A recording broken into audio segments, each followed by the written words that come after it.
Lundi 26 janvier 2026. Bonsoir mesdames, messieurs et bienvenue dans l'édition du soir. Au sommaire de cette édition, sur fond de tension entre supporters des deux pays, le Sénégal et le Maroc organisent leur 15e commission mixte. Cette instance bilatérale constitue le principal mécanisme de coordination des programmes de coopération entre Dakar et Rabat. Réunion préparatoire de la conférence des Nations Unies sur l'eau, le président Bassirou Diomaye Faye a alerté sur la crise de l'eau qui constitue aujourd'hui une réalité mondiale touchant de manière particulièrement sévère le continent africain. À Dakar, la question de colis suspects transportés par les services de livraison express est un sujet de préoccupation pour ceux qui s'adonnent au métier. Un reportage d'Amsatou Gano à suivre dans ce journal. Biti aussi est tiré de l'anonymat grâce à l'icône du secteur privé et mécène Mamadou Racine Sy, petit-fils du fondateur de cette cité religieuse du Cayor. Il a tenu à participer au rayonnement de la contrée en assurant le financement de la grande mosquée. Un élément à suivre dans cette édition. À part ceci, nous parlerons également de l'actualité internationale. Voici le sommaire, le développement dans quelques instants.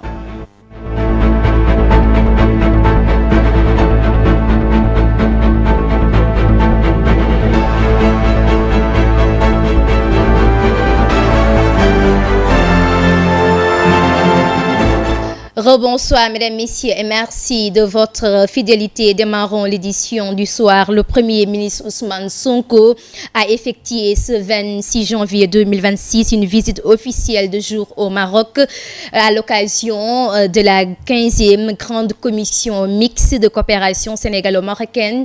Le Premier ministre a profité de ce déplacement pour rappeler les liens historiques très forts et du partenariat stratégique entre Dakar et Rabat. Il a souligné que la visite intervient dans un contexte chargé d'émotions sportives et des débordements regrettés pour deux peuples profondément liés. Voici le Premier ministre Ousmane Sonko. Cette visite donc intervient dans un contexte chargé d'émotions sportives, de débordements regrettés et d'images parfois douloureuses pour deux peuples profondément liés. Mais précisément, sa portée historique réside dans la forte capacité des deux États frères, de ne pas laisser l'émotion surplomber et décider du sens. Sous ce rapport, ce déplacement ne vise pas à calmer, il vise à affirmer, à réaffirmer que le sport n'a pas divisé deux peuples. Il a éprouvé leur lien. Il n'a pas opposé le Sénégal et le Maroc. Il a mis à l'épreuve l'intensité de deux passions nationales dans un espace commun. Les dérapages observés ici ou là ne doivent être ni niés, ni dramatisés. Ils doivent être requalifiés comme des excès émotionnels produits par la ferveur et non comme des fractures politiques ou culturelles.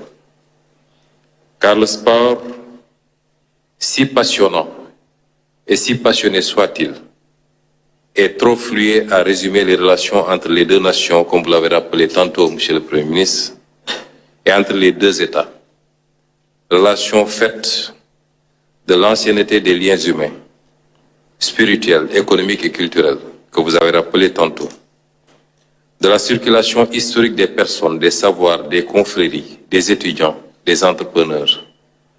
De la confiance politique, bâtie dans la durée, au-delà des alternances et des conjonctures. C'était Ousmane Sonko, le chef du gouvernement sénégalais, restant dans le même contexte à l'occasion de la tenue à partir du 26 de la 15e section de la commission mixte de coopération sénégalo-marocaine. L'économiste Meïssa Babou analyse l'état de la coopération économique entre Dakar et Rabat. Il revient sur les domaines de collaboration les plus dynamiques et les enjeux stratégiques de ce partenariat bilatéral. Il a réagi au téléphone d'Ndeye Fatou Diop. Une session mixte entre le Sénégal et le Maroc confirme la longue coopération entre nos deux pays. Depuis plus de 30 ans, voire 40 ans, le Sénégal et le Maroc ont développé quand même sur tous les domaines une coopération qui profite bien sûr aux deux pays sur le plan bien économique surtout, mais aussi sur le plan aussi même social. Le Maroc est une entité extrêmement proche du Sénégal qui, par sa géographie, est très accessible par la majorité aussi de nos populations, et c'est peut-être cette proximité-là qui fait que le Maroc compte beaucoup pour son développement sur un appui conséquent du Sénégal. Dans cette coopération, effectivement, beaucoup de domaines sont touchés, parce que sur le plan économique, sur le plan commercial. D'abord, l'économie marocaine exporte au moins vers le Sénégal 5 fois plus que le Sénégal n'importe. Plus de 125 milliards qui sont développés, alors que le Sénégal peut-être est dans une dynamique seulement de 25 milliards. Cela veut dire aussi que le Maroc profite beaucoup plus dans cette coopération que le Sénégal, et dans des domaines agricoles, dans le domaine économique, avec des produits textiles, des produits artisanaux, des produits manufacturiers, des produits aujourd'hui même halieutiques.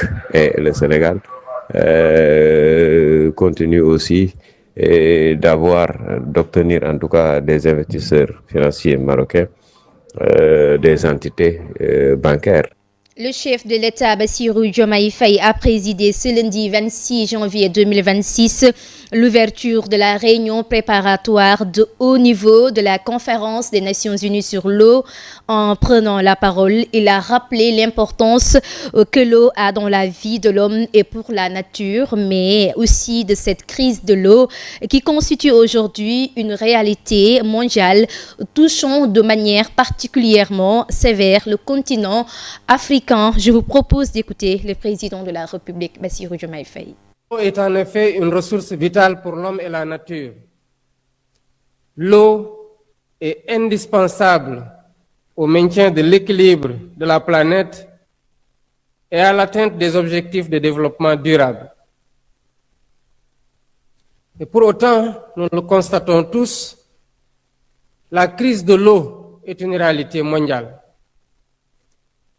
Selon les Nations Unies, 2,2 milliards de personnes n'ont toujours pas accès à une eau potable sûre. Et près de 3,5 milliards restent privés de services d'assainissement adéquats. Pendant que 4 milliards de personnes subissent une pénurie d'eau sévère au moins un mois par an. L'Afrique est particulièrement affectée par cette crise, avec 40% de la population qui n'a pas accès à l'eau potable et plus de 70% de manque de services d'assainissement de base. C'est une situation moralement inacceptable. Et tant qu'elle persistera, notre responsabilité collective restera engagée. Car les crises de l'eau alimentent les crises alimentaires, fragilisent les économies, déplacent les populations et exacerbent les tensions. Hélas, la crise s'accroît avec l'accélération du dérèglement climatique qui impacte gravement les liens intrinsèques entre l'eau et le climat. Étant établi que l'eau agit sur le climat, tout comme le climat détermine la disponibilité et la qualité des ressources en eau. En marge de la célébration de la Journée internationale de la douane, le directeur général des douanes, Babacar Mbaye, et l'ensemble de l'administration de la douane ont participé ce dimanche 25 janvier 2026 à la randonnée pédestre qui a marqué le lancement officiel des activités de la célébration de la Journée mondiale des douanes. Babacar Mbaye revient ici sur le travail de la douane. Nous sommes dans le cadre de la Journée internationale de la douane. Et depuis plus de 20 ans, l'amicale apporte sa pierre dans le cadre de cette journée internationale en organisant tous les dimanches précédant la journée internationale de la douane, une randonnée pédestre. Donc vous comprendrez un peu, c'est notre touche qu'on apporte un peu à la Direction générale des douanes. Pour que l'administration des douanes puisse être une administration protectrice, il faudrait d'abord que les agents des douanes soient des agents sains d'esprit, des agents sains de corps, avant d'être des agents engagés, avant d'être des agents vigilants, comme nous appelle à l'être l'Organisation mondiale des douanes. L'administration des douanes est une administration qui est appelée à la performance. Mais cette performance doit être au service des citoyens, mais également des entreprises, qui entrent en droite ligne du thème qui a été le thème de l'année. C'est une douane qui protège la société par sa vigilance et son engagement. Et cette journée mondiale de la douane est célébrée aujourd'hui, ce lundi 26 janvier 2026.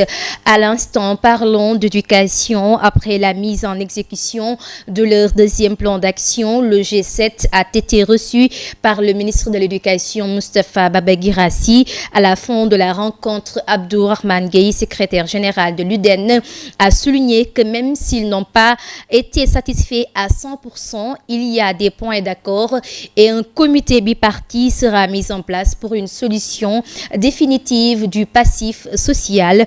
Voici Abdourahmane Gueye, secrétaire général de l'UDEN et membre du G7. Nous avons été conviés à cette rencontre du comité de suivi. Nous avons échangé sur toutes les questions, en tout cas de préoccupation. Et pour cette fois-ci, la partie syndicale avait demandé au gouvernement, qui avait convoqué, de nous donner du livrable par rapport en tout cas à nos préoccupations. Et après le tour de table, nous nous sommes rendus compte qu'en réalité, il y a encore des questions latentes, des questions sur lesquelles quand même il faut un approfondissement pour leur prise en charge. Et de ce point de vue, sur la question des décisionnaires, je crois que le ministre a encore, avec son homologue de la fonction, pris un engagement pour dire qu'en tout cas d'ici la fin du mois, on aura la signature. Nous attendons. Je crois que ce serait en tout cas pour nous quelque chose d'appréciable. Pour les autres aspects, nous avons décidé de mettre en place une commission technique bipartite, parti syndical et parti gouvernemental, pour revenir sur ce passif social. Voilà ce que nous avons retenu pour dire que dans tous les cas, cette rencontre était utile parce que ça nous a permis de parler et nous allons, à l'issue peut-être de cette rencontre, aller vers un séminaire qui sera un séminaire décisif pour aller au règlement des questions quand même qui sont des préoccupations pour la partie syndicale. Oui, vous savez, ils nous ont donné des réponses, même si on n'est pas satisfait à 100%, il y a au moins ce dialogue qui a été renoué et c'était important de le faire. Un grave accident de la circulation s'est produit ce dimanche 25 janvier aux environs de 13h sur l'autoroute à péage à hauteur de Keur Ndiaye Lo. Le drame a impliqué un camion porte-conteneur et un véhicule de transport léger clandestin communément appelé Allo Dakar. Un drame qui relance à nouveau le débat sur la recrudescence des accidents. Un reportage signé Ndella Ndiaye Vie Ndiaye.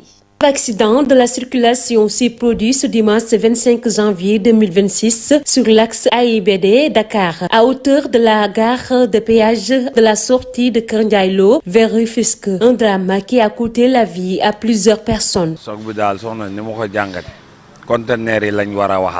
On doit parler avec les convoyeurs de conteneurs. Ils n'amènent pas beaucoup d'argent et ils causent beaucoup de dégâts. Beaucoup de problèmes sont causés par ces conteneurs-là qui ne sont pas parfois bien posés. Et si ça dérape, parfois ça cause beaucoup de dégâts jusqu'à aller à des pertes de vies humaines. Mais aussi, il faut parler avec les conducteurs des gros porteurs. Il faut leur chercher des heures où ils doivent circuler et des heures où ils doivent laisser aussi la route libre pour les véhicules de transport en commun.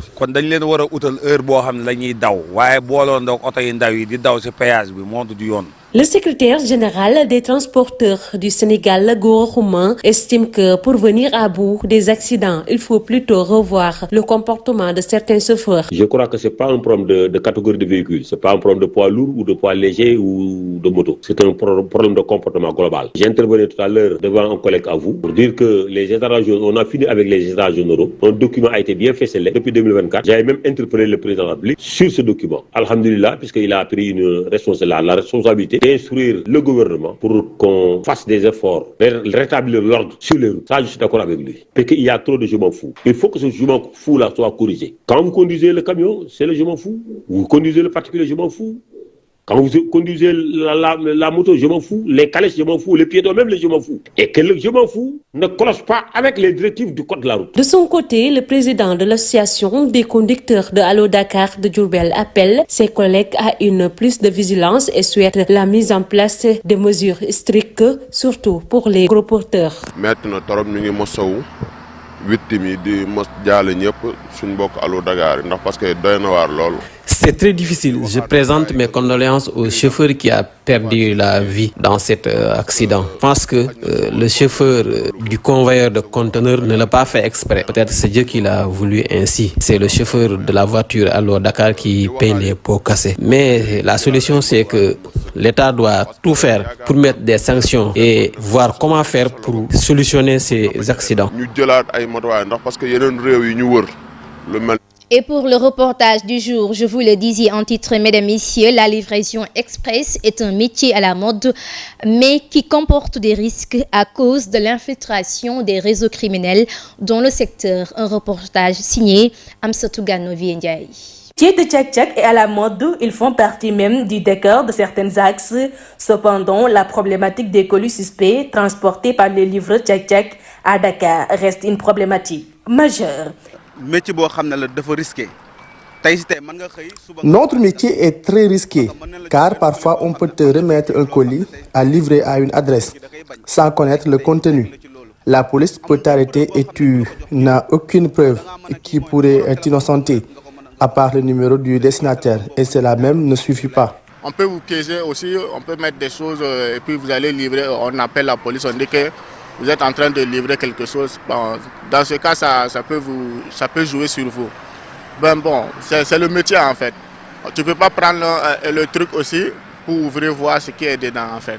Ici, vers la VDN, les jeunes sont assis sur leur moto, guettant l'arrivée des clients.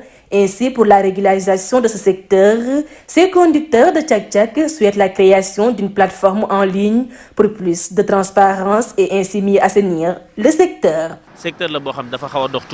La régulation du secteur doit commencer d'abord par l'assainissement du secteur, car il y a beaucoup d'étrangers qui envahissent notre milieu, parce que c'est un métier florissant. Cela doit cesser, car on ne peut plus le supporter.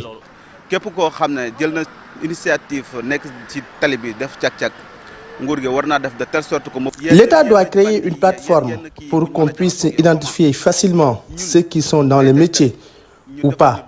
Et cela facilitera son travail pour mettre la main sur les réseaux criminels.